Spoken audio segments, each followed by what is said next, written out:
Hello, hello, hello, my beautiful, beautiful risers and prosperity builders. Welcome, welcome to another episode of Poetry and Perspective with Placide. Guys, it is always, always such an amazing feeling, such a pleasure to be here in your presence, to be able to bring you the most um, amazing messages and discuss things that matter to us. And usually this segment is called Issues That Matter. So I want to welcome you all from all over the globe, from a beautiful Caribbean island of St. Lucia, Saka Passe Tout Moun. I want to wish everybody from Beaufort, Swazel, Piero, Castries, Beaufort North, Beaufort South. I could go on and say so many things, but I would just like to say good night to all of you. Thank you all for always viewing my show, Poetry and Perspective with Placide.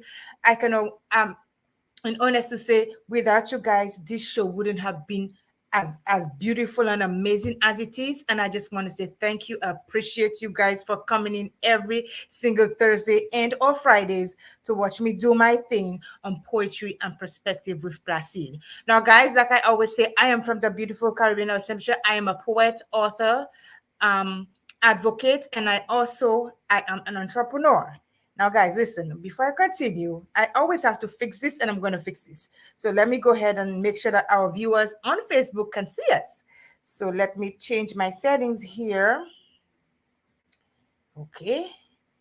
And we are back. Okay, yes. So I make sure everything is okay. That you all don't hear me. All right. I want to say good night to the guests that are already on. Mikey Felicien, good night to you. And how are you? Jamie Itman, good night. How are you? Yes, so it is such always a pleasure to be here. Listen, tonight, as usual, I have an amazing show for you. But let me tell you a bit. Like I said, I'm an author. I am an author of two books. My first book, let me see if I can pull up that slide for you really quickly. Yes. Yes. Hold on one second. Okay. Yes. So this is my first book. My first book is entitled, excuse me. My first book is entitled When Life Stood in Silence. And When Life Stood in Silence this is where I put my deepest thoughts, my deepest emotions into my work. This book was born out of grief, out of loss, out of depression and anxieties. It mainly focuses on these aspects, but it also have a little bit of everything. It has passion, it has love, it have about aging gracefully. It has so many wonderful tidbits in there that everybody can relate to. And my second book is called A Mighty Calm. And this book is my uprising from my grief, from my loss, to find myself, find who I am, discover my passion, and discover my purpose in life. Okay. And so this is where A Mighty Calm came from. Okay.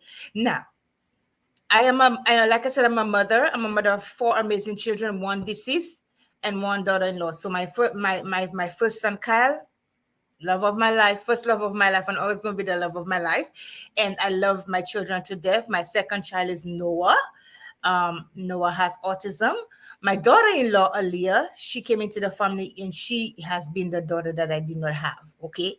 So she now replaced my deceased daughter, which is Isabel, but she is such an amazing, amazing young woman. And so I love my family. Anybody I call family, I love you, but these are my children. Now, the reason why I came into doing advocating for different things is, first of all, I was my youngest son Noah, he was born with autism, and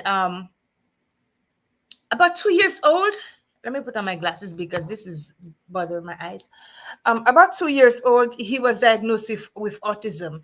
And as a single parent who did not know anything about autism, I had to figure out a way to with it and to be able to understand it myself so that people understand it.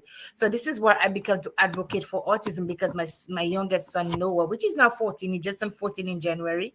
So I advocate for that. I help parents to come to grips and come to terms with their child is autistic and has a special ability, because they are very smart. And I advocate for mental illness because of my own struggles with mental illness. I went through depression, grief, anxieties, chronic grief, PTSD, all of the things you can think of a person could go up when they're going through mental illness. I was going through it and it was really bad. And I also advocate for tonothoracic dysplasia dwarfism, which is a rare form of dwarfism. Okay. Now I always say this on my show. I am here to promote people. So if you know anybody who wants to come on here and to talk about their problems, talk about the things that they're going through, to inspire somebody else, to help them to understand that they are not alone, that there is help out there, then they can come on the show or call me or look me up on message me, contact me. We can help you through that process. Okay. Now I also advocate for so many other things: suicide, domestic violence, miscarriages, just name it. I am here to help other people be more visible. Let the story be heard. Let the voice be heard. Okay. Now, I'm going to do a little twist today. I have two amazing guests, and they have been here on this show. And like I said, every first Thursday of the month is issues that we talk about, issues that matter. All the shows that I have, the issues matter. But specifically on Thursday, on the first Thursday of every month, we're going to have this segment to talk about the issues that matter and the issues that are really affecting other people. Okay. And we're going to have different guests on the show all the time. Okay. But it's going to be hosted by me and this wonderful lady. Okay. Now, I'm going to start by reading one of my poems tonight. I know that you have probably have heard me read my poems, this poem before, but I am going to read my poem, and it is entitled, let me see if I can pull it up. It is entitled Prisoner. Okay. So I am going to read Prisoner. Let me find it on my phone. And the reason why I'm going to tell you the reason why I wrote this poem, Prisoner, because I was going through so much depression, mental illness. I was going through the trauma, the grief of losing my daughter. And I did not, and I just had to put this in there for people to at least to maybe understand what it is exactly that I am going through. If they can relate to my story, you understand, somebody can relate to my story, then they'll be able to put themselves in my place and say, well, I went through this or I went through that. So this is the name of the poem is called Prisoner. Give me 1 second. Let me get it. Okay. Okay. Let me see if I can get it here. Okay. So guys, put on the chat. How is everybody doing? Is everyone doing okay? How was your day? Put it on the chat. Let me see what's going on with you all today. Don't just be hiding there behind those behind the screen and then on the other side of the screen and don't say anything. We want you all to be interactive today. We want somebody, if you have a story and you want somebody to hear about the story, you want us to be able you want to come on this live with us. I will gladly send you the link for you to join us and for you to talk about your experiences. Why can't I find this thing, guys? I am fighting with my phone. Okay. Listen, I always say I'm gonna be Cindy Placid. I am crazy, goofy, and I don't care. I will just talk. Okay. Yes. All right. So I'm always going to be myself. That's what I'm trying to say. Okay. So the poem is entitled Prisoner. And if you can relate, I want you to put on this chat here. If you can relate, I can relate. Okay. And like I said, I have some big announcements coming up. So start putting your chats on there so you could see what's going to happen when you participate. All right. So the poem is Prisoner. And it's poem 31 from my first book, which is entitled When Life Stood in Silence. I have it here too. Okay. It says, I'm a prisoner. Oops. Sorry. I'm a prisoner to my thoughts. I'm a prisoner to my mind. I'm a prisoner to the one denied. I'm a prisoner who struggles to break free from this life's bondage residing within me. Looking through this pain, yet I cannot see this horror destined to prolong my misery. Dreadful are the thoughts that selfishly rent free space in my head, baiting a battle for my trembling sanity, seeking to demolish the very thing that personifies me. There are chains fighting to keep me captive in a dejected state of unhappiness, so active. Life's tribulations trample me at every turn, vowing to wear persecution's throne as it seeks to claim a victory yet unknown. I'm a prisoner of life's cruelty which holds me hostage, with no intention to soften its torrents of rage. The consistent blows seem like violent rivers with no end, unleashing the currents of tribulations in full force upon a vessel that has suffered numerous devastating loss. Bonds are tightened in a constant struggle to break free. Speedily time hastens to lock me in its adversity. An existence so downtrodden, can anyone tell? Of the war occurring within this body, fighting to image the person I am destined to be. I am a prisoner, sentenced to years of calamity, determined to keep me in bleak desolation, isolated, drenched in imposed distress. I search to find answers to justify this affliction. Yet, I'm pronounced guilty as if survival is a crime against humanity. I'm a prisoner to that which holds mastery over me. Imperfections falsely drown me in the water of trauma. Efforts to catch my breath adds to my perplexing dilemma as the enemy death seeks, keeps flaunting its seemingly triumph in my face, flexing its muscles to claim me the next victim. With every ray of light comes a piercing arrow, seeking to keep me down in a hole of despair so narrow. Struggles to keep a positive attitude proves futile, as the sun in my skies are overpowered by the darkness. Threats to keep me in captivity are ever so relentless. I am a prisoner in full disguise, slowly falling to an unwanted demise. With every added tribulation, my burdens become unbearable, yet firmly hanging at the end of my rope, fighting to cling onto the promised new hope. This is called Prisoner.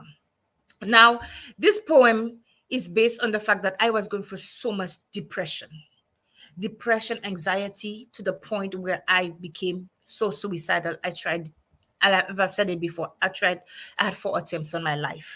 And so I put all my emotions, everything that I was feeling into my work, into my poems. And that poem was one of them. I felt like a prisoner within myself. So that is what it meant. So guys, if you want to read this poem, if you want to really read that poem and get the full gist of it, get my book, okay? And I'm going to be putting a link on there for you to get my book. It is sold on Amazon, on Xlibris, and on my website. Get my book, okay? It's called Prisoner, from the book entitled When Life Stood in Silence. Okay, yes. So now I'm going to bring my guests. I'm going to bring my guests on the show. I've talked so much there. Listen, if you want me to stop talking, tell me, but I'm not going to stop because I have a message to deliver. So I'm going to bring my beautiful guest. Oh, what is happening to my computer? Okay. First, I'm going to bring Miss Shwana Thomas. I call you Sugar because I like the fact you say your name. Hey,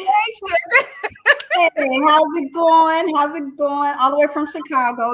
It's cold outside. I think we're doing good today. I think we're like 25 degrees, so that's good. You've been good at 25 degrees? Well, it's 21. I'm looking at it now. It's 21 degrees, so that's good because we were down to 9 degrees. What is this? That is too cold. I know if I'll be able to live in Chicago. So how's the family doing? Everybody is better. So thank you for asking. Okay, and thank you for allowing me to be on the show and help get the word out and just help you actually spread positivity. So thank you. You're most welcome, sweetheart. Our next guest is Miss Yolanda Carter, and we had her on the show. Okay? And she is an amazing warrior. I call my ladies warriors because we fight battles people don't even think about. Warrior Yolanda Carter. How you doing, darling? I think Yolanda is muted. Unmute yourself, Yogi. Unmute yourself. Hello. Hi. Can Hey. y'all hear How me? are you? Yes, ma'am. Oh, hi, everybody.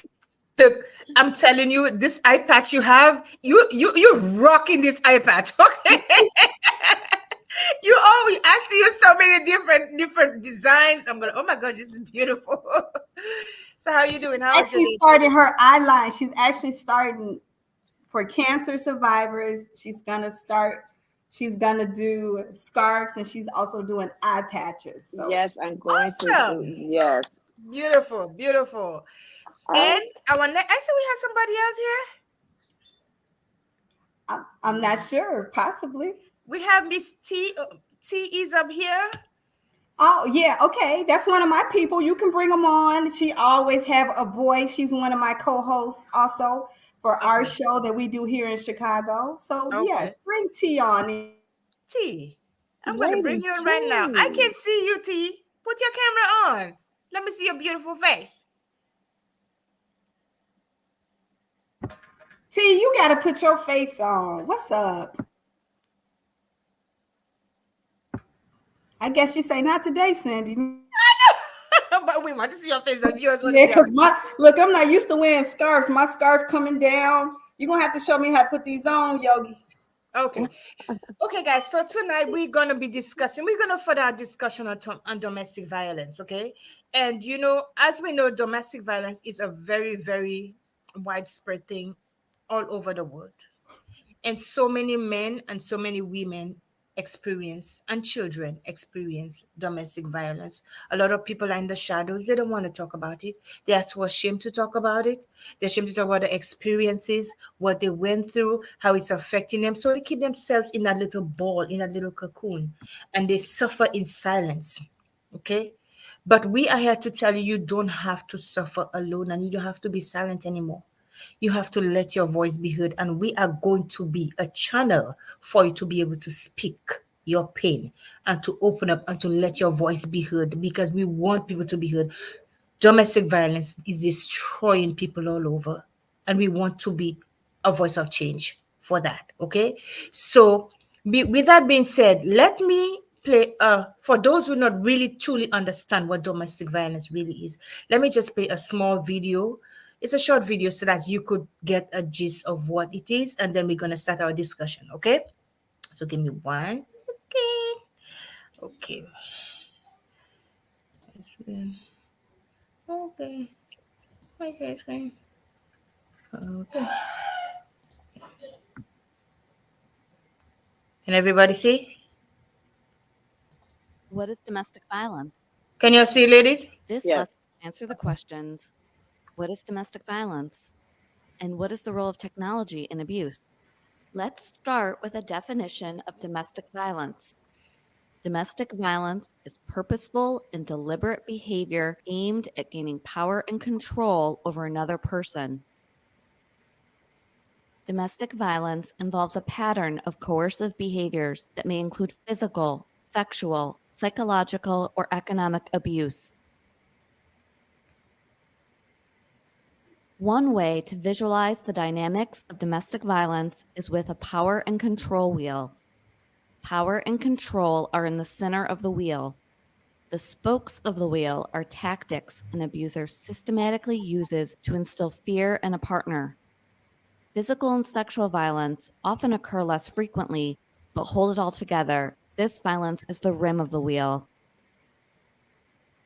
Examples of tactics include intimidation, such as destroying property, abusing pets, or displaying guns; emotionally abusing a partner by making them feel like they are crazy or humiliating them; isolating their partner, controlling where the victim goes and who they see; denying the abuse happened, or blaming the victim for the abuse; threatening to take children away; exerting privilege; using economic abuse by preventing the victim from working or controlling all spending; and using coercion and threats, such as threatening suicide or threatening to hurt their partner. While technology can help victims access services and information, it can also be used by abusers to further exert power and control. Perpetrators might use technology to send threats. Okay, I'm going to stop it here for a little bit. Let me get back to StreamYard. I'm gonna stop it here for a little bit. Okay. So guys, now I'm gonna open the discussion. So who would like to go first? Okay, Shwana, let's hear you. Let's talk. Let's discuss this. You muted. You're muted. Okay. Everything that was said, I agree with. And at first, honestly, I took the role and the stance of what a lot of people take. Oh, they weak. Oh, they could have left. Oh, that's just BS. Then I realized that I started to interview domestic violence survivors. I don't call them victims, I call them survivors. Mm-hmm. Then I got to know them. Then I got to know and became very close to one of them to understand. And then the more I interviewed women, I realized my judgment was so narrow minded at the fact that it's more than just, oh, she could have left. Everybody can't leave. Everybody can't walk away. Sometimes we don't know what's going on until it may be too late. Sometimes we don't follow our first mind or our gut, and we fall prey to things. That's just like it happens to anybody else. Just like I'm a survivor of gun violence. I had things telling me, maybe I shouldn't turn this way, maybe I shouldn't do this, but guess what? I thought, well, it'll be okay. So I had to then take a different stance on it and understand and realize it's much deeper, it's more manipulating, it's more calculating than I ever thought. So that's what makes me so close to Yolanda right here, to know that, wow, I apologize for my behavior or my thought process, because it's easy for us to stand outside and be in our homes and judge other people. And I think that's the role and the stance I had took on it. It's not taken serious because they feel like, well, all you have to do is leave. That's easier said than done when you have no place to go, when you It is don't realize you're being groomed. it is not that easy to just pick up and leave. So many factors can be involved in their children.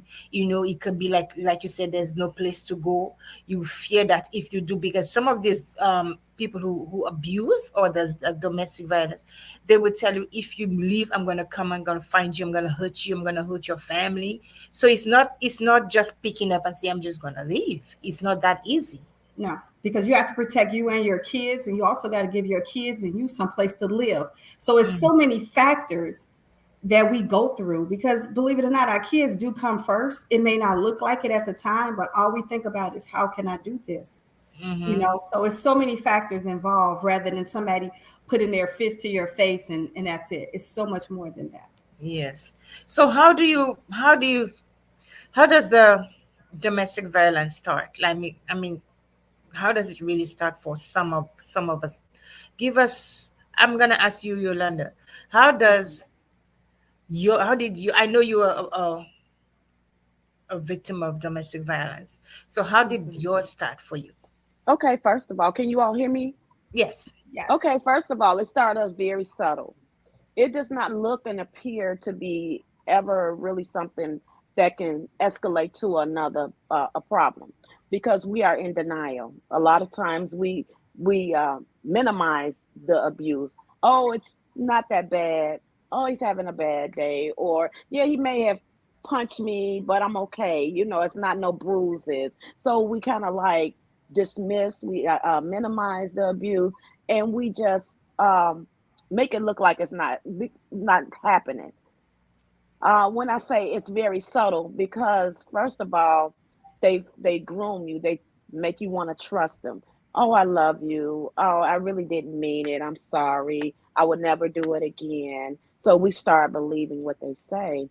So once we start believing it, it happens again, again, and again. It's a repeated cycle. That's why it's called, in the power and control wheel, that's why it's called a cycle. It's the honeymoon phase. That's when they first get with you, oh my, give you all these beautiful gifts and buy you things and make you just feel good. And then it's the attention building, which some things start happening, like, oh my God, what did I do?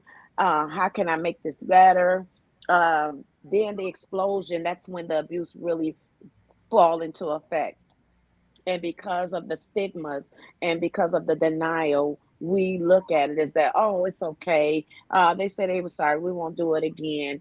and we want to make sure that any relationship that we're in, we don't want it to make it seem like it's really bad when it's really bad, but because we don't want our family members looking at this person all sideways, and we gonna come back, because 7 times 7 domestic violence abusers, not the abusers but the victims, will come back 7 times 7. I mean, it's a repeated cycle. And it's because sometimes you've been a victim of it, or you've been a witness of it, or you were in the home with the abuse.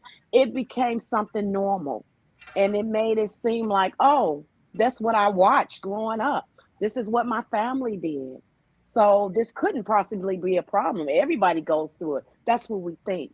We think everybody is a victim of this vicious cycle, which is, to us, it's not. Just looking, sometimes when you outside looking in, it's really bad. But to the people that's really actually going through it, it's like, oh, got this all under control. Like myself, I'm a mother of 5 beautiful children, and I've been a victim of domestic violence since the age of 19, and didn't know that that's what I was going through, because I didn't wasn't properly educated on what domestic violence really looks like. I didn't know that domestic violence, I'm thinking it's just black eyes and bruises.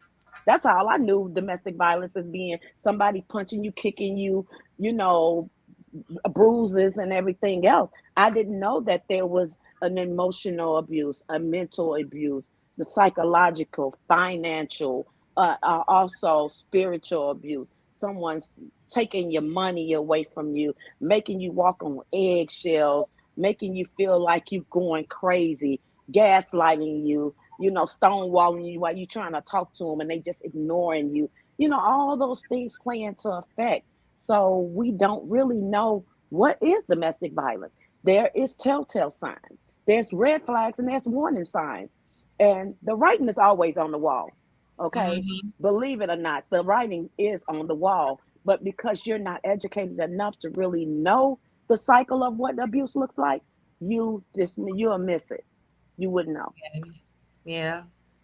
I remember about a week or so ago, I was watching this movie. A week or two, it's a series. It's called Blood Sisters. It's a Nigerian movie. And this girl, she married this guy. In fact, they were not married yet. It was the rehearsal dinner they were having. And he was beating her, black and blue. And come to find out, her mother knew that the guy was beating her so badly. And because he was somebody who was into money, and he was very prominent, they literally swept it under the rug. And Hmm. that is the worst thing any parent, any even a friend can do. A friend is in that situation. You speak up, even if they don't want to speak up. You speak up for them. Find out how you can help them. I don't know if I'm getting the right approach here, but I'm a product of domestic violence myself. you know and I didn't have anywhere to go at first. A lot of people didn't know I was going through it. The person, when he hit me, and I said, I am going to call the police on you, and then he just, like, you see when they're doing the wrestling where they give you the drop kick, he kicked me like that in my stomach, like I was a nobody. And I started to fight back, and literally fight back. I said, if you hit me again, I'll hit you back. Hmm. And it doesn't make it better, but once you show them that you're afraid, and sometimes we literally, men are tougher than women, but there are also men who are into that situation as well. They will manipulate you to make you think that you're nothing. They manipulate you to do things for them. They manipulate in so many different ways just so that you wouldn't open your mouth and say a word.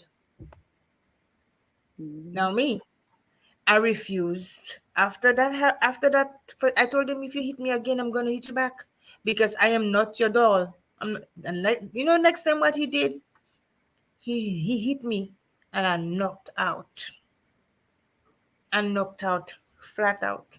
And I warned him again. I said, if you hit me again, and I was afraid of telling anybody.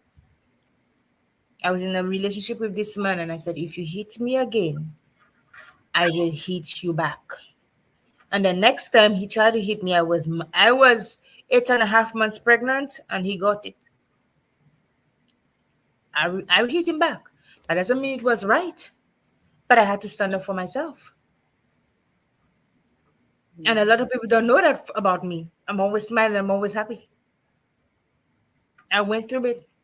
It's a secret. It is a secret because there's nothing that you want to go because you're living this great life, honestly, or people think you're living it. So it's a Mhm. secret. It's something embarrassing. Who wants to tell their friend or their mother or their dad, I'm getting abused?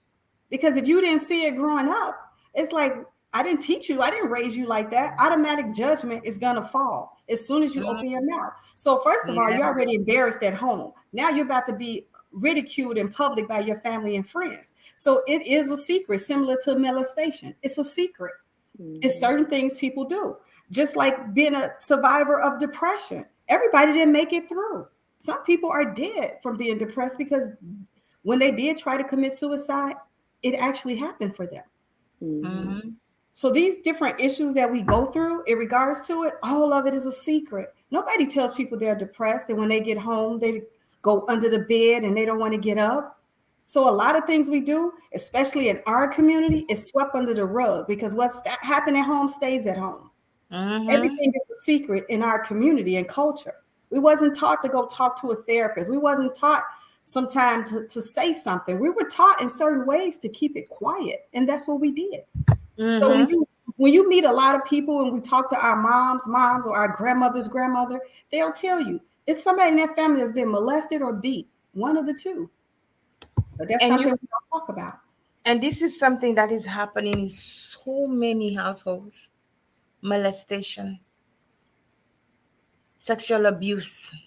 These are things that is happening in so many different families. And I'm thinking about the poor children who have to go through this.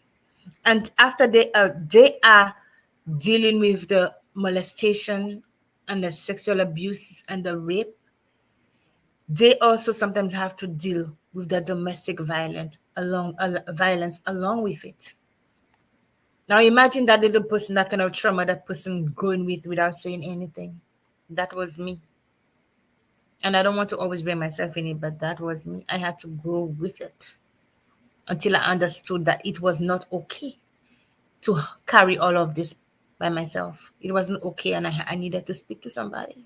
And generationally, it happens. Sometimes if I get beat, I mean, more than likely, I'm teaching my daughter that she's going to be in the same type of relationship.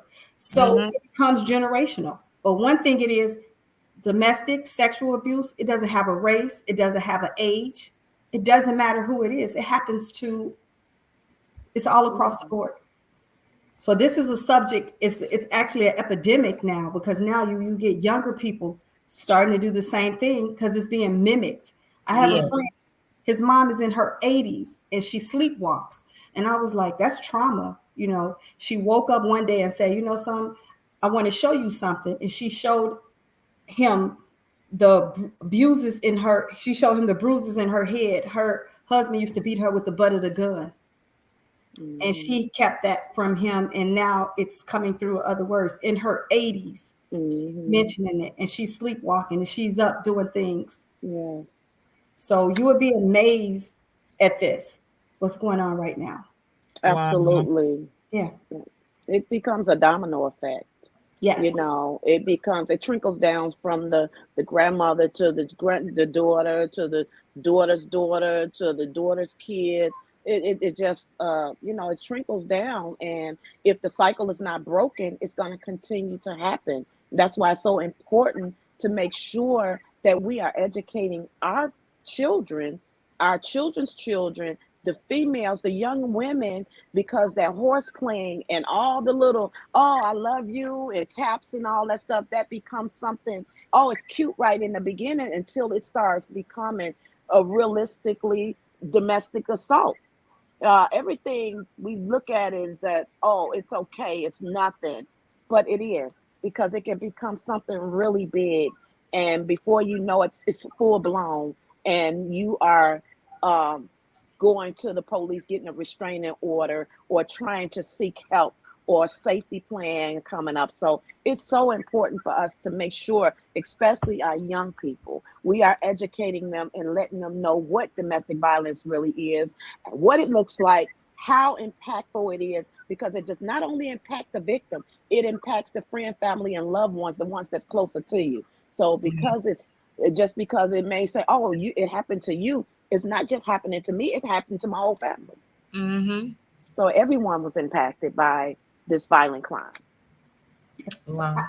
Well, Yolanda, is there any way we don't, I know we have a book coming out, so, but is there any way you can tell actually what happened to your eye? Okay, yes, I can. Actually, first of all, I'm Yolanda Carter. I'm a Chicago native, born and raised on the far south side of Chicago. I am a mother of 5 beautiful adult children, and I have 11 beautiful grandchildren. Okay. And when I say that domestic violence has not been something that I was raised to watch, because my dad and my mom never seen them argue. My dad was the best dad, and he's still the best dad. He just turned 83 years old. We will be celebrating my dad on Sunday, and my mom will be 83 on February 18th. So I am blessed to have both my parents alive. And one thing I can say, my God, that day, March 22nd, 2016, was very traumatic. And when I tell you, when my dad got the news, he cried. He cried. And then he had to go take a nap before they can all come to the hospital, because he didn't know if I was going to make it or not. But just to go back on what happened to my eye, and a lot of people look at me and say, oh, what, you have a cataract or anything, what's going on with your eye? My eye, when March 22nd, 2016, it was something very traumatic. Can you imagine waking up in a pool of blood, not knowing what has happened to you, and your significant other of 8 years on and off, he decided that the devil or whomever that was in his head told him to take my life. And with that being said, he decided to go get a hammer and brutally beat me in my head. It wasn't in my eye, because that's another thing that I always need to clarify with people. People think, oh, he beat her in the eye. No, he did not beat me in my eye. Beat me on the left side of my head. I have a metal plate in the side of my head. He left me basically with my brains in the bed. But my skull was crushed, all of my facial bones, because I was laying on this side of my head, and everything on the left side crushed, it shattered, broken, shattered. So I had to have braces. I couldn't eat for 6 months. I had all this facial reconstructive surgery where I had to have a face full of metal. And with the damages that was so bad, I had to lose my left eye. So that's what happened to my eye. And I have I have gashes in the back of my head. So basically, he went to town with the hammer and leaving me in a pool of blood to die. And with God's grace and mercy, I am here today, because first God, and then it was my son, to spare my life and give me hope again, and allow me to inspire other victims or someone else that's going through domestic violence to know that it happened to me. I survived. It may not happen, it can happen to anyone else, but you may not survive. So it's important, as you look at me, I am a miracle. If you're looking at no one, if you've never seen a miracle before, you are looking at one. And I use my experience. I make sure that I'm out here trying to make a difference, trying to get resources out here that's available for victims and survivors, to know that you have a safe space, to know that you have a voice. Some of us don't know that we have a voice because we was told, shut up. You can't talk. Don't say nothing. Or I'm going to do this, that, and the other. So we just shut up just to keep the peace. So know that there is a safety plan. There are resources out here for you guys if you need them. You have to tap into them. And what are my most thing that I wanted to say is because there's a lot of Yolandas out here. When I became a victim of domestic violence and I was fighting for my life, I didn't know about resources. I didn't know that there is trauma recovery centers. I didn't know that there are places where I can go to get the therapy. I am very much team therapy because we need that. We need to get into group therapy with other victims that has gone through some of the similar things that you have gone through to know that you can speak up and speak out and no one judging you about what you have gone through. And I myself, I am so glad that I have a support system, that I have people that's outside that will, they rallied around me and they let me know that everything is okay. I lost everything. When I tell you I am rebuilding my life, I had to rebuild my life from scratch. I lost my job, lost my place where I live, lost everything. But to God be the glory. I am still here. I can get all that back. All that is material things. God gave me a second chance. And guess what? March 22nd is coming around again, and I will be celebrating. You know, I know that is a very significant month for me that day. God gave me a birthday August 1st, but March 21st is my new birthday. And this is my new normal. I had my life, it was very altered. But guess what? I am here. So I want to inspire someone else that is looking or has been a victim of domestic violence abuse to know that you can still live your life. You can still be beautiful because I have been disfigured. You're looking at a person that have been 13 reconstructive surgeries. I wear my scars with a badge of honor. I was very insecure about my face, my eye, and everything. But to God be the glory. He allowed me to know, you know what, Yolanda, you are beautiful no matter what those scars look like. A lot of times we are our worst critics. We think that we are so ugly, we this and we that. But guess what? We get older, your looks will fade, your body will change. We want to alter, we want to get all these broad breasts and these behinds and all that stuff. Be you, be who you are. Don't be nobody else. Love yourself. I love me now today I love than I you too, ever yo. Feel you, did. girl. Thank I love you. you too, yo. I learned to love me because for a long time I was so, oh my God, Okay, thank you, let it Jesus. out. That's okay. Let it out. I was so it's sometimes it's just not enough words to even say how I really felt because I went through the traumatic experience. I go post-traumatic, waking up in the mornings and thinking that, somebody's going to attack me. I was asleep when this man beat me with a hammer. I couldn't defend myself. No. So I'm just so grateful. And I don't want no one to live my reality. So I got on platforms. I wrote some books. I am honored to be a part of the book of Ruth. Oh my God, I've 3 books already out. I am so blessed to have a platform and people to pour into me and to bless me with all kind of things that I never thought I have. A nonprofit organization. I want to help other women, men, and children to know that there is a safe space for you. There's a lot of Yolandas out here that didn't know how to get to resources.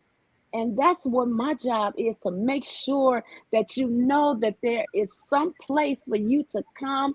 And you don't have to just be out here wondering who you can talk to tell your most hidden secrets, because whatever you tell us, it is confidential.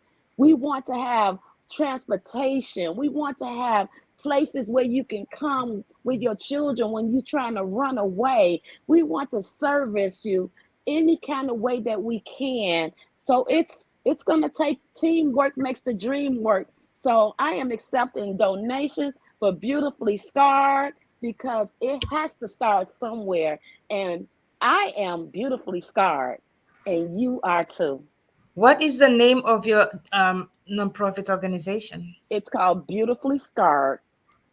Beautifully Scarred. Yes, And so we Beautifully can Scarred. donate. So I see right now, I see that your Cash App is up. So I heard that you say you no longer can work. So right now, how do I donate? If we wanted to donate to you, You what, can what's donate your Cash App? to my you can donate to my Cash App, or you could just donate to my organization, which is Beautifully Scarred.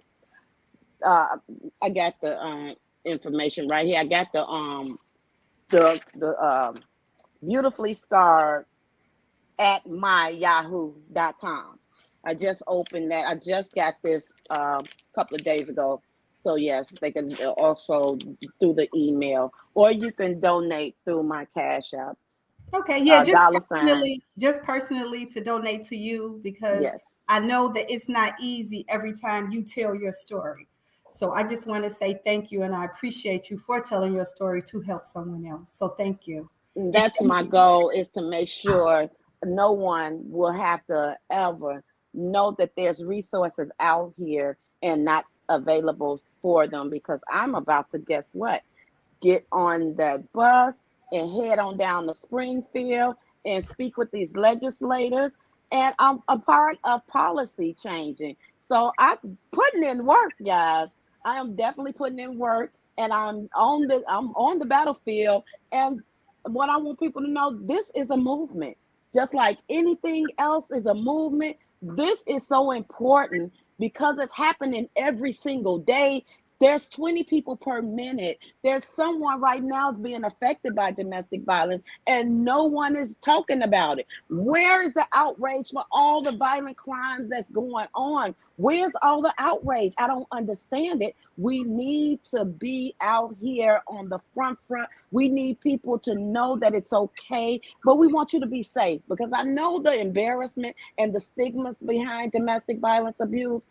And that's why so many people, it's shoved up. Domestic violence has been a shoved up under the rug situation for a very, very long time. So it's important for us to make sure that we have a place or a platform for people to be able to share their most hidden secrets, because this is a secret. Like you said, it's taboo. It's been around for a long time, and it wasn't domestic violence. It was just lovers' quarrel in the 90s.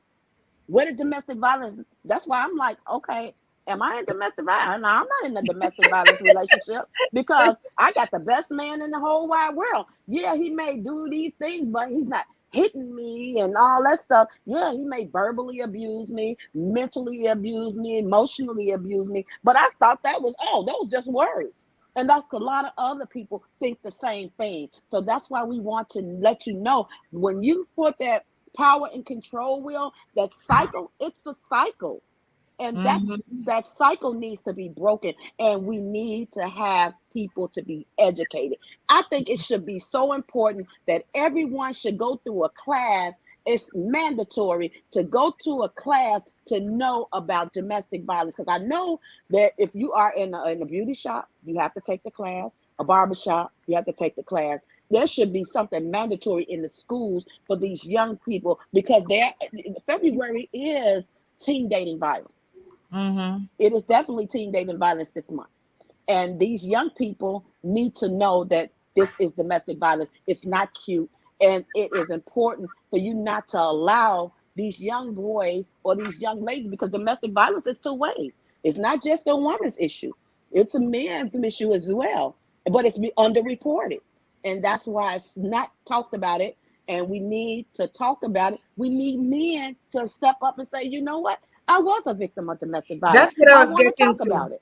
I I want want to the talk men about to it. stamp. I want the men to step up and to come on this show, and Mhm. don't be afraid to say, because when one man can speak up, it empowers Mhm. maybe at least 100 other men. It Absolutely. empowers them. And so we need our men to, because when our men go through that cycle of violence as well, domestic violence, then what are they teaching the other young men, or what are they teaching the other young ladies? It's okay for them, for you to hit your man. So there are a lot of men out there who go into it a lot, and they just, people will make you think, well, you're a man, you can deal with it. No, they go for psychological, it affects them psychologically as well as women.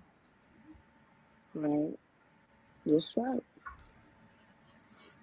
Wow, that was a lot said. And once again, I just want to thank you, Cindy, for creating this platform so we can start somewhere to get this out. We have a Yes. national domestic violence hotline number at 1-800-799-7233. Yolanda, I heard you mention something about a safety plan. Could you Mhm. explain exactly what is a safety plan? Well, a safety plan is a place where you have to trust one person, or maybe or a professional. I would suggest a professional, because a lot of times so many people have so many different ways of, creating this safety plan. But I know that with a professional person, they can navigate you from A to Z, and in a professional manner where you can be safe, and also them as well. Because if you and I know sometimes we can't tell our family members everything. You No. cannot. You can only trust one person, and you have to navigate and trust that one person to not open up and say anything to that person that's looking for you, because they could trick them. Oh yeah, she just told me such and such. You have to be very careful, very strategic. We have to be very, very strategic. you Mm-hmm. have to you have to be very knowledgeable.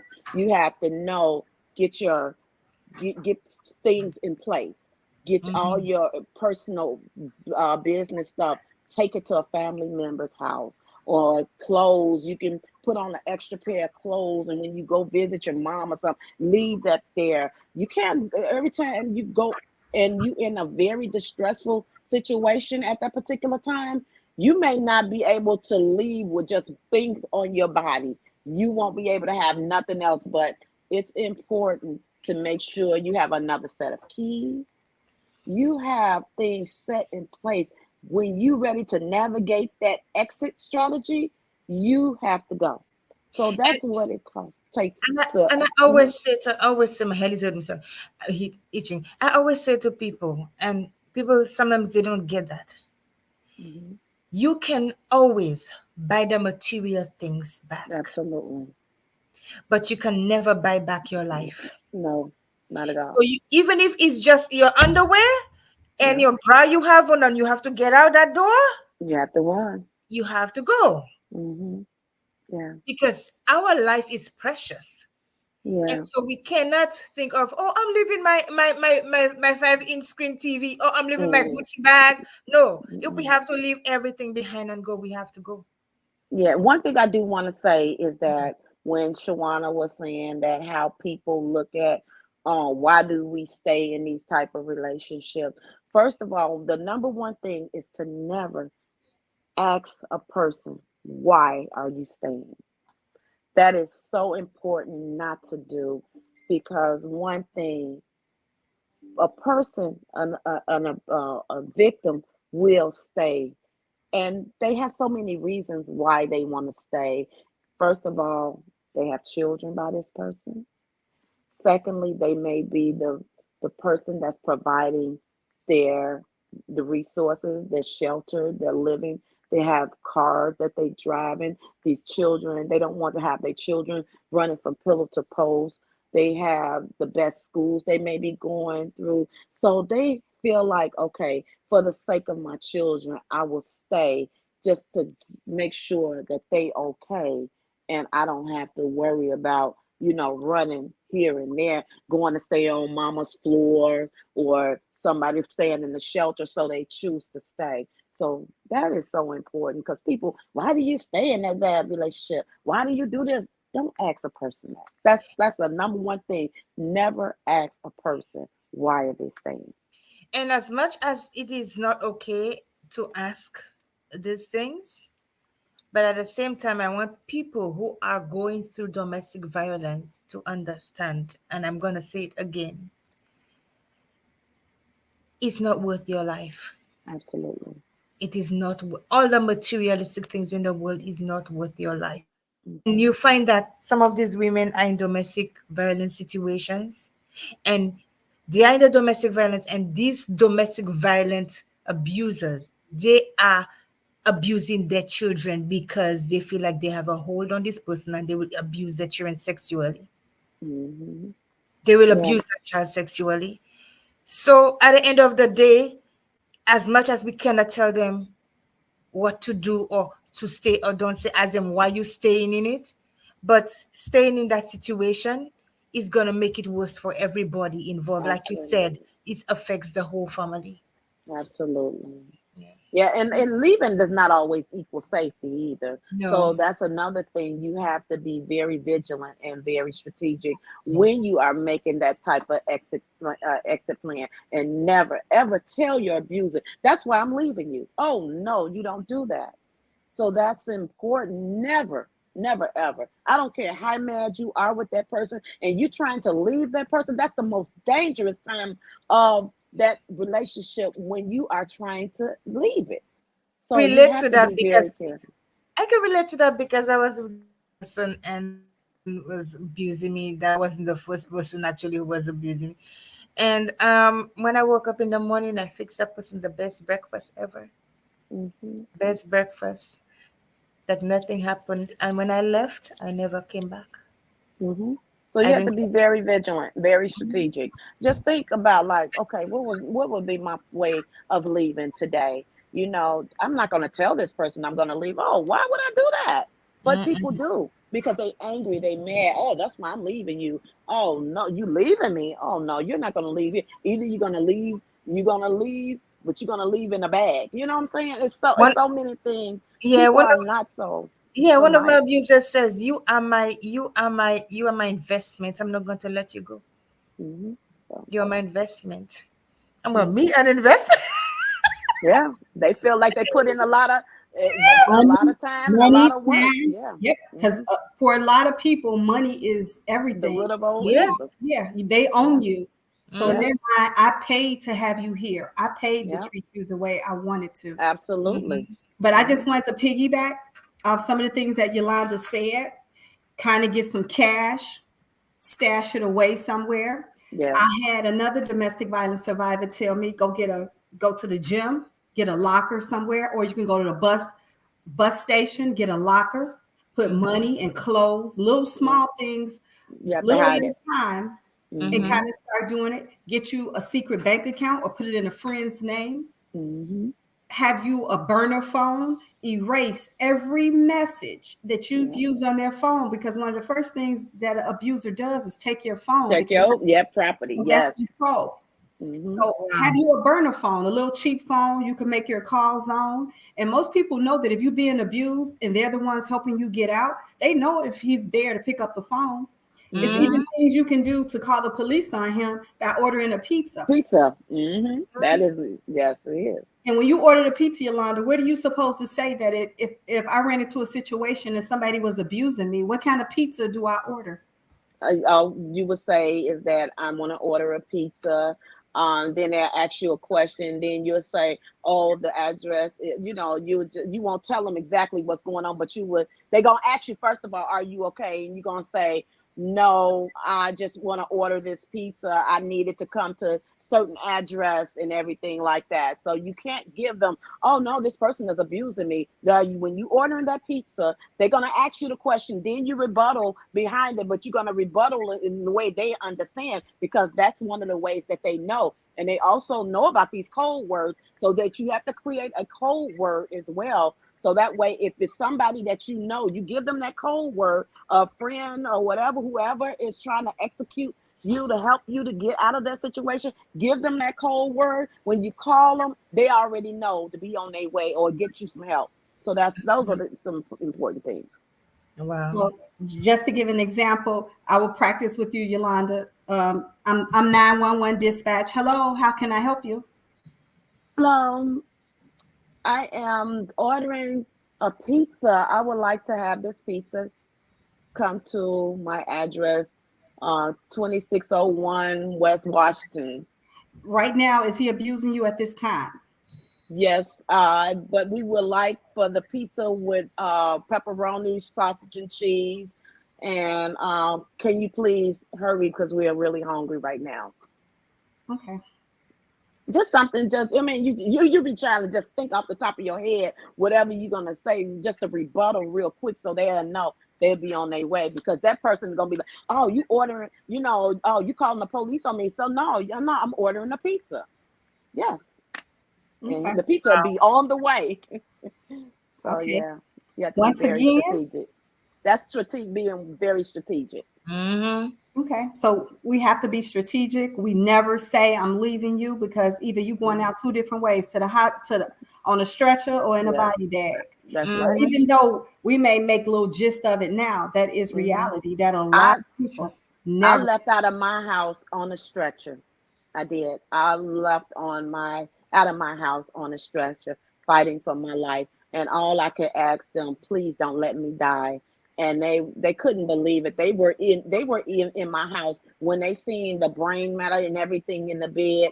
All they could, I'm hearing them, oh my God, oh my God, oh my God. And I'm just, like he was trying to keep me calm and was like, ma'am, you're not gonna die. You're talking. So I was just like, don't let me die. Don't let me die. And when I got to the hospital, they was like, there's nothing we can do here. She's in too bad of a shape. We have to airlift her to another hospital. That's a trauma hospital. And that's when they had to remove my eye, put a metal plate in my skull. And then after that, I had to come back because they couldn't do all of the surgeries. So I had That to come back hurts. like a week or two later so they can do the rest of. I mean, when I tell you, I had metal from this whole side of my face, jawline. I had braces on my teeth. I couldn't eat for 6 months. Every time I would drink something, it felt cold because that metal.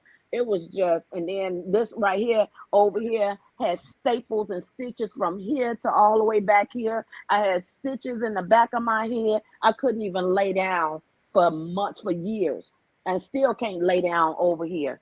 I cannot lay on this. I got a metal plate over here and still cannot lay down.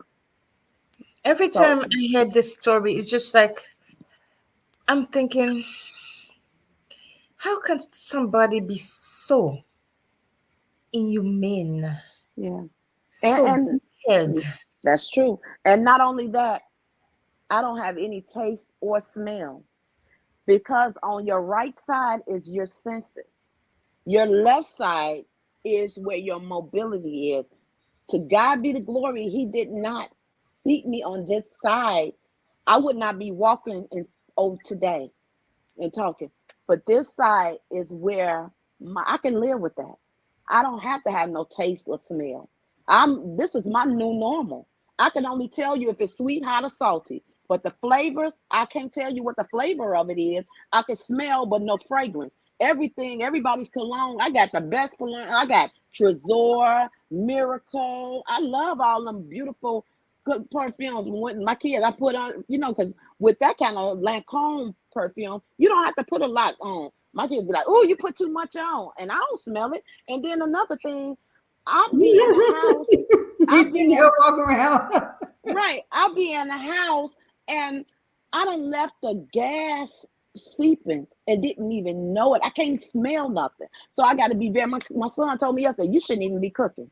Because something, I mean, my kids didn't even let me cook for a long time after that because I couldn't see to cook. I had to learn how to do everything all over again. I had to learn how to walk all over again.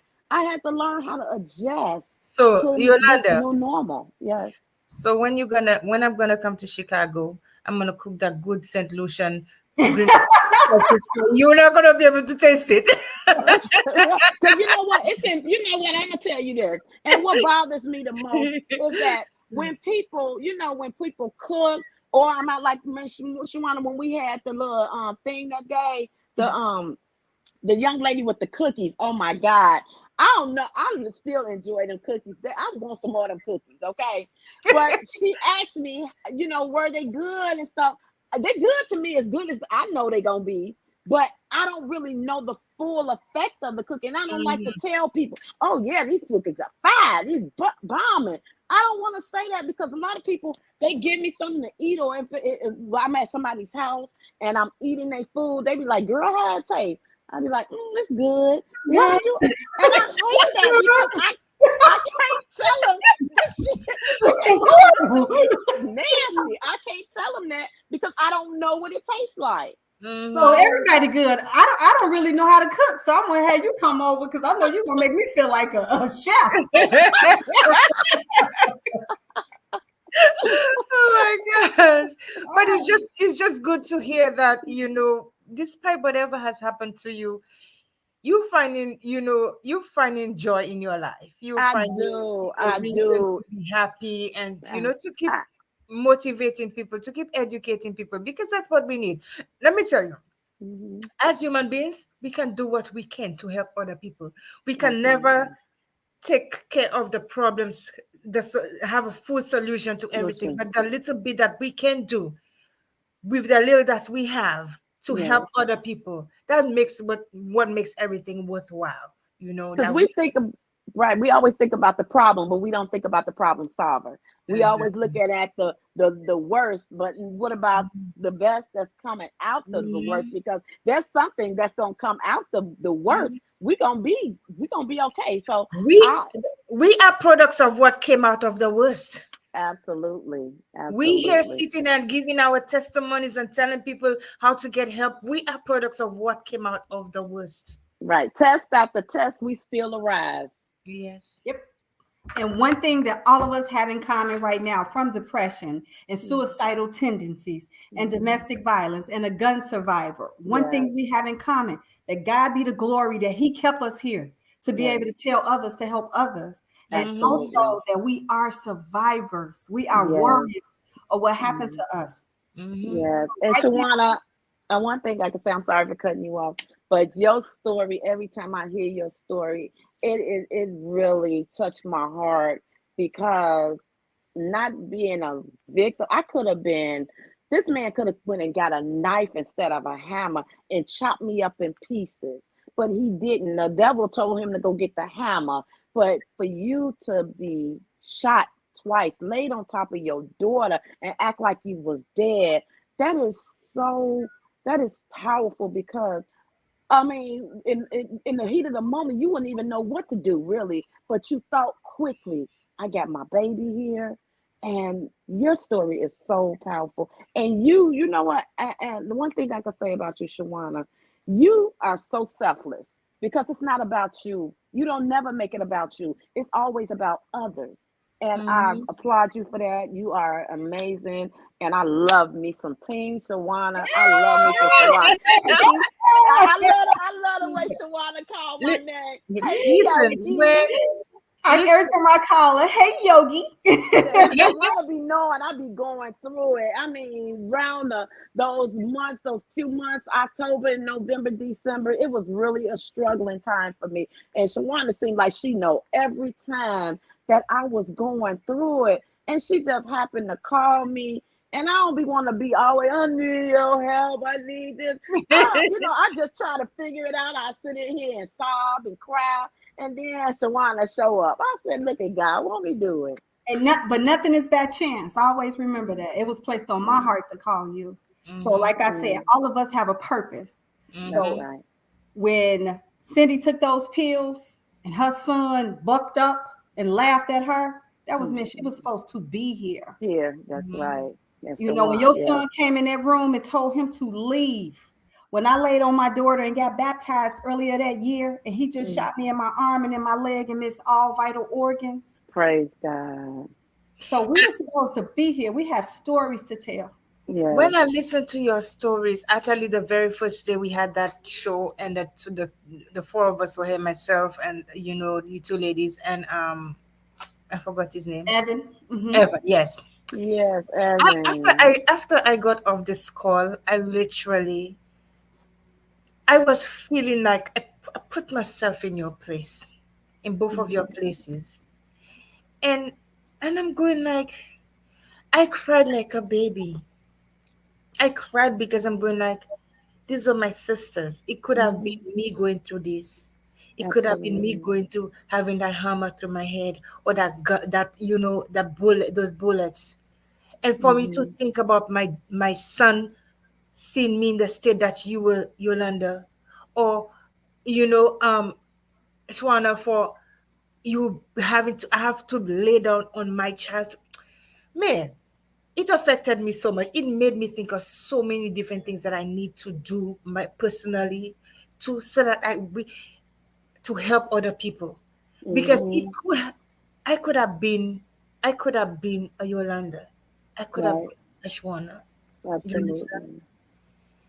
And but Absolutely. all of our experiences, as different as they may seem, they still have one common thread that they left with us: trauma.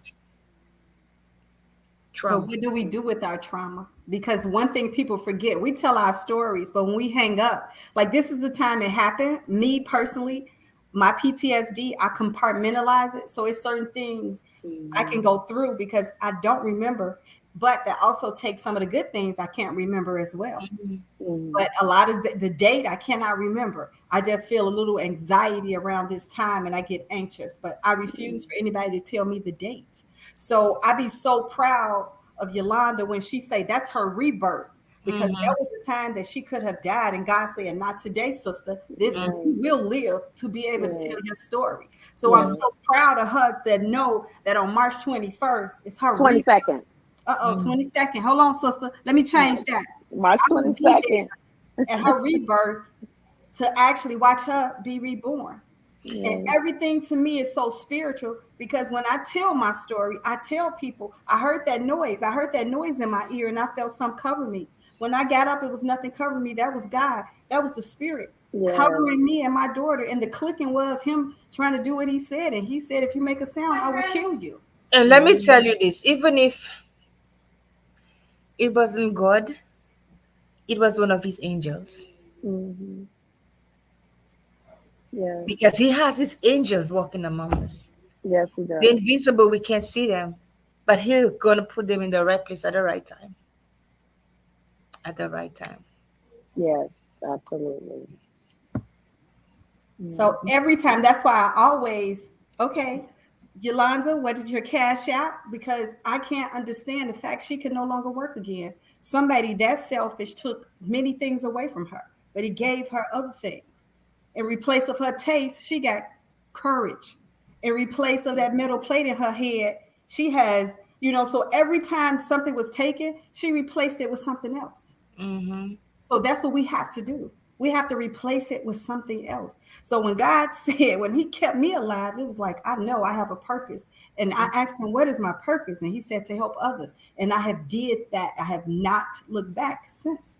I help. And you know what? You're right. And when you say purpose, because we don't even know what our purpose is before our demise. Okay, I'm say that. You could have asked me before March 22nd, 2016, Yolanda, what is your purpose? Um, just getting up every day, going to work, and being a mother to my children. That was I thought my No, purpose and was. having on some bling bling. You look like you was a bling bling downstairs. Girl, I was something else, honey. I was something else anyway. Okay. But but yes, a lot of times we don't know what our purpose is. A lot of times we just think our purpose is just getting up, going to work every day, being a mom, and that's just all it is. But I knew one day, I told God, I always spoke, listen to this. I said, I'm gonna be famous one day. I said, I'm gonna be a celebrity, I'm gonna be famous one day. I didn't know how it was gonna happen, but God allowed me to go through whatever I went through to have a testimony. Because, like I said, in order to have a testimony, you got to go through some tests. And for you to have a purpose, you got to have pain for that purpose. And in order for you to have a message, you have to go through some mess. So I went through that message. I went through that mess. I went through that test, and I went through my pain to have a purpose. So I know that there is someone else that didn't know that they have purpose. Your purpose is what God aligned you right now for this day to be who you are, so you can walk in your purpose. And I'm walking in my purpose. I didn't know that this was going to be on me. This was dropped on me.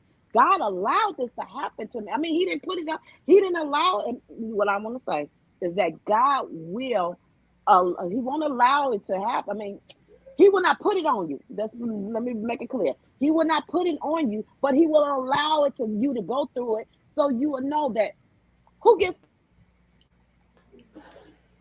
Uh-oh. Listen, She got so excited. She got so excited. She hit the yes. Out of our most brutal adversities comes the greatest passion to find our purpose.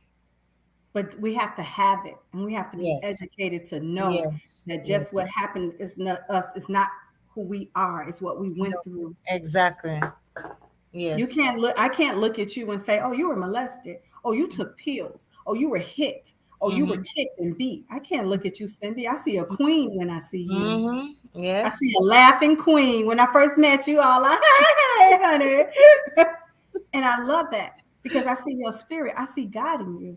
Mm-hmm. So to go through something and be able to still see God in you is a testimony in itself. Yes. Yes. So, like Yes. I said, I thank you for this platform and 1-800-799-7233. And also I heard while you were reading your poems, I don't see I don't see the link as to how we can order your books nor your Cash App as well, because I know it takes money to constantly be on these platforms and to do all this. So put your Cash App down as well. Uh-oh, look at you, Foxy Love 45. You so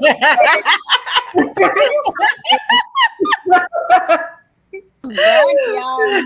there you go. My, my We, we, phone went out. we saw you. The devil is a liar. Go ahead. As you was like, hey, Oh, Yeah, but yeah, that's my Cash App down there. My Cash App, my PayPal, and my PayPal. Yes, my PayPal and my Venmo. So my Cash App oh, is Foxy Love 45, and my Venmo is at Cindy Dash Placid, and PayPal is at C Placid R2P. So okay, you can make a I'm going to donation. send the Cash App so you can send the book. You know, people be lazy. They be like, I'm just sending you the money, and you go do everything. I So you appreciate do any everything. donations anybody give me. I always appreciate, very Mhm. appreciative. It takes like they say, it takes a village to raise some children. It takes a village and it's a lot of support to help people when they have gone through something and they're just trying to figure out. It seems like the more you trying to climb that ladder, it's just something to keep pulling you down, and you can only do so much, and you trying to. You muted. Uh-oh, it may be time for you to stop talking, Yolanda. You done got muted and you done got booted off the call. You can't hear nothing. We don't see you. It may be time to wrap this on up there. Yes. Oh my goodness. So yeah, I was about to get wrapped up too because we've been here for. So guys, y'all can make donations to my show. Uh-oh, what did I do? What did I do? That's in the Placid. Okay, there you go. You can make donations to my show at my Cash App, Foxy Love 45, Venmo, Cindy Dash Placid, or PayPal, Cindy Placid R2P. You could go ahead and make donations because like Shwana said, I it takes money to run this platform and to continue bringing your content, amazing content, and it takes money to make everything go smoothly.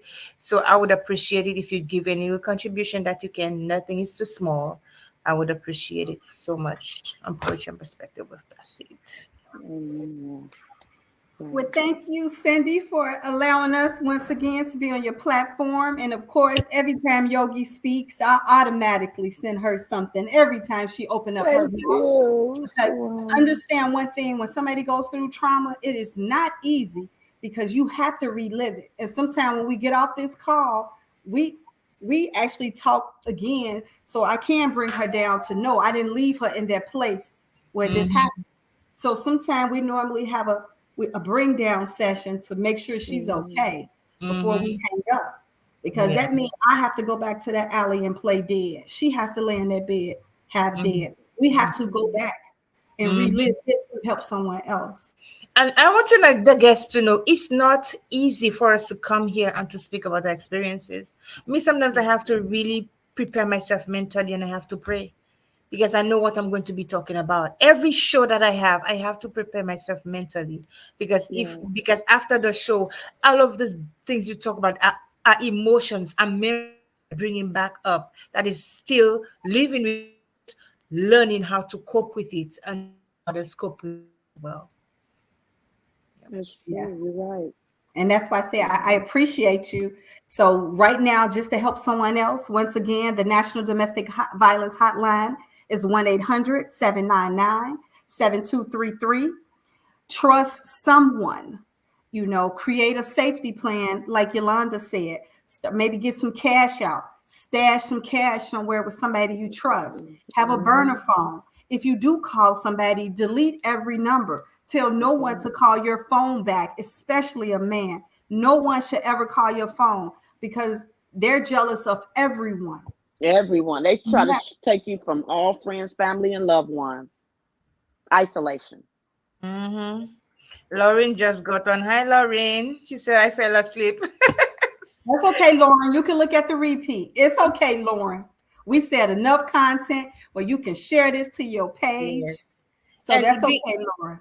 this show has had some very amazing. I learned a lot today of the precautions that precautionary measures you need to take in order for it to when you making that decision to leave, that you could Mhm. live safely and be in a place where that person cannot find you at all, or That's right. yes. So Sometimes you have to get a whole new identity. yes. Sometimes you have to be somebody else. It all depends on how, because a lot of times we all know our abusers, and a lot of times Mhm. we know how far they will go. Sometimes, no, I'm not going to say all the time because we don't know. Because I Mhm. didn't know. You could never tell me that this person that tried to take my life was a monster. I seen some of the red flags, which was throwing my phone down the alley, disrespecting me, throwing alcohol on me. But every time they do that, they groom you, give you, and do the honeymoon. Or they give you the money back for when they do stupid stuff, or they just trying to make sure you okay, cook for you, do all the good things just so you can forget about the abuse that just happened. So that's another thing that we have to be aware of, because soon as they want to abuse you, they try to cover it up, give you all these great things, these gifts, and groom you so you could trust them again. Oh, baby, I'm sorry, it'll never happen. Mhm. I love you. Please, and be careful for those criers. Be careful for the criers. That is so. I'm telling you, that's so important, because those criers, that's some fake stuff. It's really fake. But at the end of the day, we know they out here. The narcissism, the gaslighters, the love bombing. Oh, I love you. Don't even know me, but you love me and just met me. How you gonna love me and just met me? Just trying to get me to just trust you and want to be with you. No, but You it's a know, it's a lot of them. the statistics on domestic violence is very high. Let me put this up for a little bit. Let me Oh see. yeah, the stats are very high. Yeah, let me see if I It's can 20 put. people per minute getting, somebody right now is being affected by domestic violence. Someone right now is being beaten, right now being murdered, right now. So that's why it's so important for us to get those stats out, to get the education out here, to get our voices out here. This is so important, because a lot of people are ashamed, they're afraid, they're embarrassed. Let me show this. It says, on average, nearly 20 people per minute. You're right. Hmm. Are Yeah, physically abused by in an intimate intimate partner part.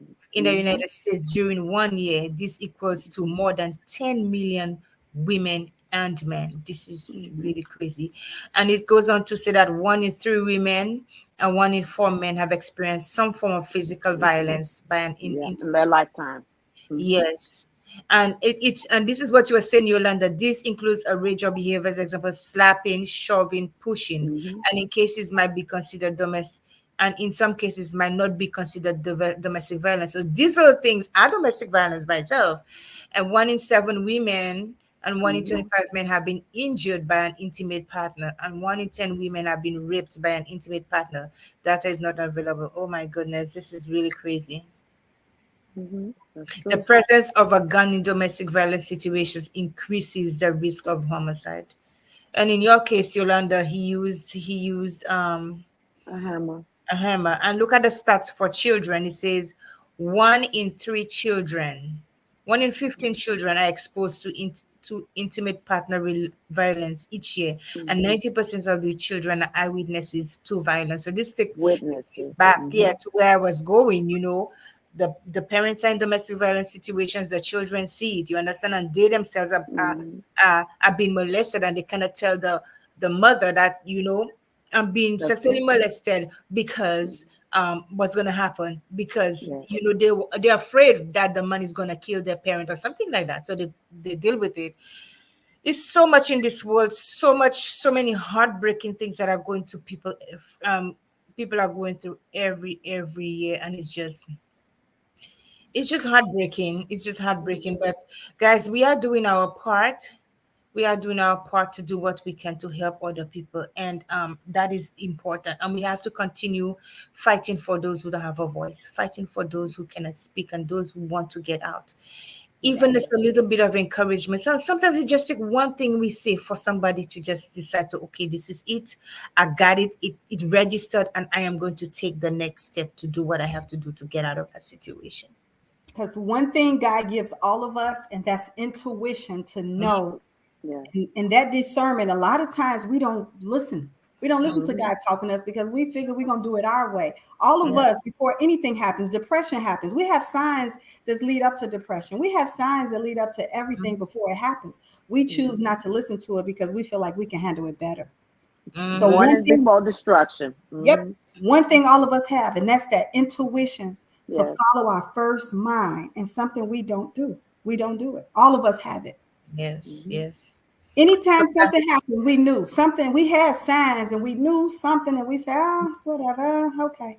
Yeah. We yes, have to so follow that. We have to follow that because yes. now it's getting younger and younger. So by being younger and younger, we have an epidemic in Chicago already with violence. Mm-hmm. So now, on top of the That gun violence, now you're mhm. putting domestic violence That's on. a pandemic in itself. Yeah, Yes, yes, yes. So listen, guys, for those viewers who were not able to tune in today, there were so many good tidbits that came out of this show today. It wasn't about mental illness. The last time we were here, it was about mental illness, and today it's about domestic violence. And I'm not going to wait until domestic violence month or That's right. suicidal month or every month is Three, domestic violence. Every month 365 days a year, is domestic domestic violence violence. never stops. It happening every listen. single day. As long as I can get a guest up here to speak about what they're going through, then I'm okay, because we don't have to I we don't have to sell it. We don't have to recognize these things that are happening one day in the year or 1 month in the year. Everything. Look at all three of us. We have so many different things we go through. PTSD, depression. All of us go Mhm. through multiple things. And That's we right. cannot cover it in just 1 month. We have to continually speak about these things. But Speak up and speak out. yes, we have to continue to speak about all these things that are affecting people. We Hmm. have to. That's right.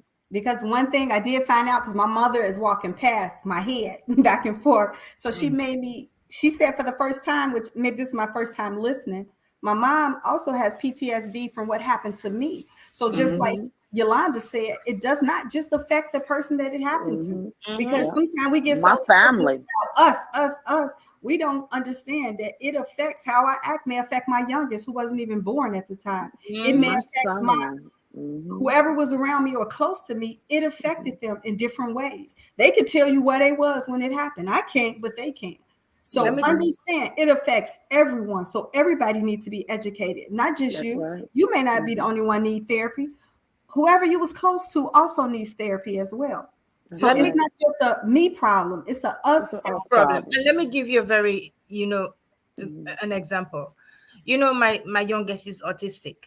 Hmm. So when I was going through my my stuff with my young with losing my daughter and everything. He was there. He knew that he was going to have a sister, and I was crying a lot all the time. And he, first of all, the psychologist ended up telling me, because his behavior started changing, and since he couldn't verbalize himself, we didn't know what was wrong with him. Come to find out, after evaluating him, he was going through his own grief, his own depression, this little person. And so, and he used to see me cry. So now, anytime, that's how it has affected. Anytime, if sometimes I'm just laughing out, and sometimes you have that laughter when you laugh and you end up crying. It is so good. He will say, Mommy, no cry.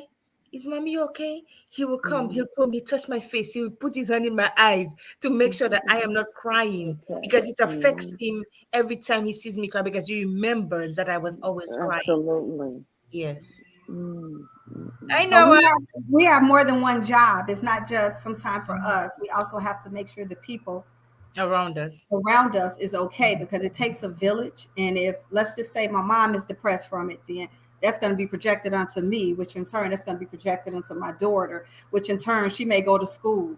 So you have to understand it takes all of us. So that's why every platform that you talk about, Cindy, is very important. That's why I keep reiterating the number and reiterating the safety plan and reiterating the fact that everybody don't have to have their eye removed, or everybody don't have to have a metal plate in their head to understand what Yolanda is trying to do by spreading the message and spreading the word. So thank you. And every time she speaks, I say thank you, because I know what it takes to release that again. Yes. Sometimes as time go on, you do get better and get stronger, because we know over the years the people we've helped. But sometimes right now, though, it's still a little raw for us, because now we're speaking on platforms and we don't even know who we're speaking to. I've done spoke on many major platforms, been on TV, national TV, been all over on national radio, sharing my story with the world. And it still gets difficult, no matter what, how many honoring ceremonies I've been with the state's attorneys and the senators. I've sat on platforms with them. It's just so much I have done. And a lot of times you look and say, oh my God, I did all of that.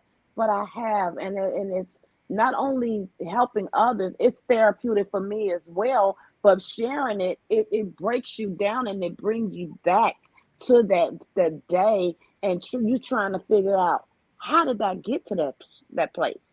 How did this happen to me? How did I not see some of the things, the telltale signs, where I could have said, you know what, he's unstable. Something has got to be wrong with him. But I didn't see it because I didn't look at it as if I was in a domestic violence relationship. You were not educated about it. I was not educated enough to know that I was still in an abusive relationship, but I was in denial. I didn't know that this was what I was going through was called domestic violence. Yeah, and Shwana keep repeating that we have to be educated so that we will know the telltale signs. Yes. So guys, listen, this was such an amazing night tonight. Thank you guys so much for being here. You know, I always say this. Always say this. Shwana said it takes a village. I'm gonna call you Sugar. I know, that's why. That's all the ego. Don't do that. Don't be sad. Shwana got some tricks in her hat. Shwana got some tricks. Yeah, girl. Sugar, you said it takes a village. It takes a village. It does. Yes. And so we sisters, I'm in Atlanta, sisters in Chicago, okay? We're 18 degrees. Since we've been talking, Yogi, I see the temperature done dropped. It's 18 degrees. We okay with that. As long as it don't drop. We okay with 18. We think we having a heat. Did you say y'all okay with that? Yeah, because it was like 9 degrees last. It was like 7 or 1. Let me rub up the show. Let me rub up the show. We're having some frigid, but you know what? This is the Windy City, so we know how to dress for it. So it's something that and I live in a downtown. Where I have no idea what you're talking about. I don't want to think about it. I live where by the lake I live down where the Cindy frigid soft. She is. come from a beautiful Caribbean island. I So we don't know, have to let you it wouldn't be even summer. know. Her little precious skin can't handle this weather. We're gonna have to let it warm up first. It's Yes. amazing, Shwan. I've been here. Okay, listen, let me wrap up the show. We'll talk later. Listen, guys, it was so nice to have you all here on Poetry and Perspective with Placide. I hope you all enjoyed my poem, and I hope you all can go back. Let me tell you, my first book, which is entitled, I'm gonna put it on the screen again, When Life Stood in Silence. It covers so much of the things that people go through: domestic violence, love, depression, anxieties, and speaking voice into what you feel. That's why you have the emotions in that bottle, but you have to let those emotions out to be able to start to heal. Go get a copy of my book, guys. Get a copy of my book. You can find my book. Let me see if I can show you where you can find my book. You can find my book in these places: rise2prosperity.com, which is my website, Amazon, Barnes and Nobles online, and any other online stores wherever you are in the world that is selling Amazon. Get that book. And when you're done, write a review, because you will see yourself in those poems. They are an autobiography in poetry, where it allows you basically, I'm speaking for the person who cannot speak for themselves with these poems. So go get my books: Barnes and Noble, Amazon.com, rise2prosperity.com. And listen, I have a very big announcement coming soon, so I want you to stay tuned, because it's gonna be juicy and hot. We see that we actually I'll see you on the first Thursday of the month, and we will be back for our book launch, which is the book of Proof. Yes. And it's about different testimonials and different traumas and different redemptions of beautiful women and their stories of how one thing we have in common: all of us are survivors and how we overcame. Yes. Thank Yes. you. So I'm gonna put this out there, okay? If next month we are going to talk about, you want to tell them, Shwana? Sugar. What are we going to talk about? Oh, yeah, okay, because I'm like, I thought I'm being sugar right now. Say it one more time. Sugar. What are we going to talk about next month? I don't know. I guess we'll talk about it. Let me tell you what I found. You know, domestic violence also leads to sexual abuse. Sexual abuse. Yes, it does. So next month, yes, it's an we umbrella. want you to bring everybody on here. The first Thursday of the month, we are going to talk about sexual abuse. This is going to be a hot topic.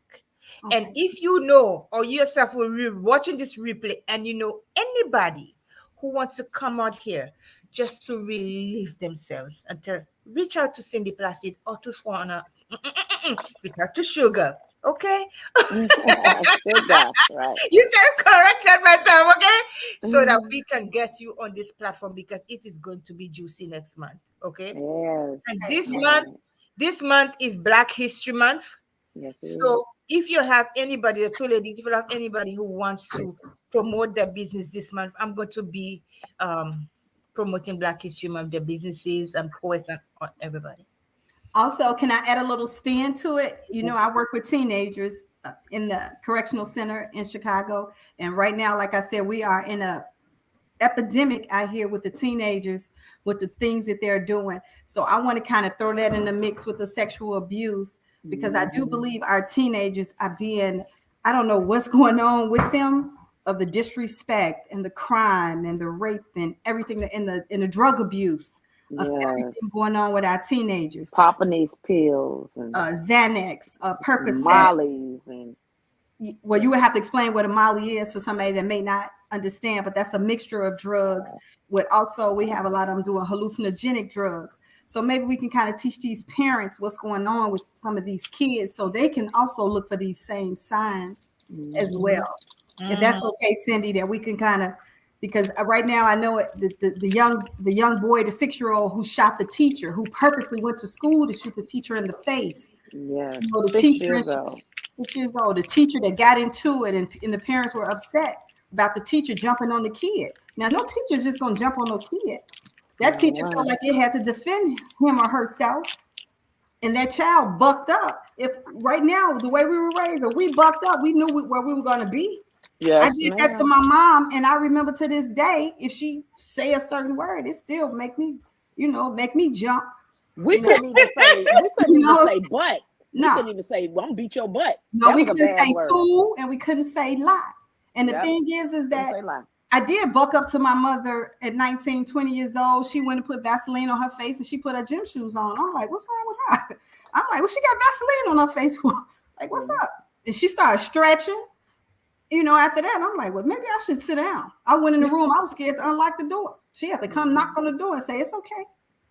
So I think that right there is a huge problem because one thing everybody has mostly is kids. And And these we kids are just not afraid of they even if they're not afraid of their own parents. What make you think they're gonna be afraid of anybody else out here? That's because the parents are afraid of their own children. So we are going to leave that for another.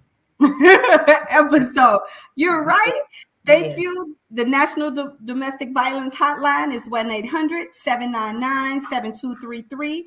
Have a safety plan in order. If you felt like you were being abused at that time and you need to call the police, you can call the police and ask for a pizza. They will ask you, is everything okay? And you'll be like, please, this is my address. You need to hurry because we're hungry. So 9 times Mhm. out of 10, when a person is going through something, they don't stop. If you're on the phone or not, if they clown, they gonna clown with you on the phone, without you on the phone. That's So right right. now, just have some things in place. Have you some clothes. Start taking them over a person house you trust. If you can't trust them, don't tell them because they'll turn on you because they will manipulate the person you think you could trust. They may That's not even right. know what they're doing.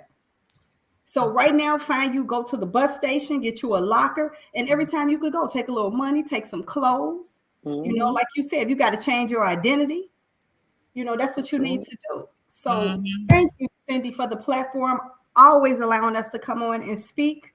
We love to come on your show, all the Yes. way from Chicago. Thank you. Chicago. Yes. So we don't have a date for the book launch yet. No? No, not yet, but trust me, you're gonna be the first I tell, so I could come on the show, bring some other women so they can tell their stories as well. So yeah, I'll be bringing those ladies on also when the book comes Okay. out. All right then. So Risers and Prosperity Builders. Once again, it was an amazing show with Miss Sugar Thomas and Miss Yolanda Yogi. Yogi, Yogi, Yogi. Yogi.